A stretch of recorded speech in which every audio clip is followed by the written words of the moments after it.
this is one of the projects that happened in 2000 and changed our trajectory. In 1994, 1995, I got a phone call. Somebody said that a certain lady wants to speak to you. Didn't know who she was. She was obviously a very important lady because 3 people had called me in advance to say she wants to talk to you. She wants to talk to you. Stay next to the phone. This is, there were no cell phones. And so I was sitting in my office waiting for this call, and suddenly this phone came and a lady at the other end, a very chirpy sounding voice, and said, "Are you a landscape architect?" I said, "Yes." "I want you to do something for me. There's a place I'm doing next to Udaipur. I want you to come and see it." I had no knowledge of what I was getting into. And I didn't even know whether she was going to pay me for the trip. And this was a little hour outside Udaipur, so I couldn't even take a train. I didn't have too much money, so I managed to get a beaten up ambassador. Peak summer. And I started driving from Ahmedabad. And just before I reached this place called Devigad, so I stopped at a little place nearby and washed my face. I'd taken a spare, changed my shirt. So I reached this place and I'm sort of waiting, and suddenly this diminutive lady walks up. "You're Aniket?" I said, "Yeah."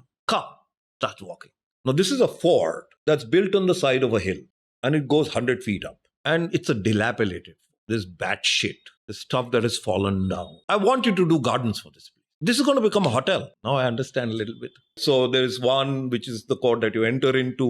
And then as you went up, there were courtyards which had names. So there was a courtyard that was called Darbar Court, Royal Court. There was a courtyard that was called Kamal Court. There was a courtyard that was called Zenana Court, Ladies Court. But you actually went there was nothing. There was some stone and some mud. And I said, okay, here is history. It's not a protected monument.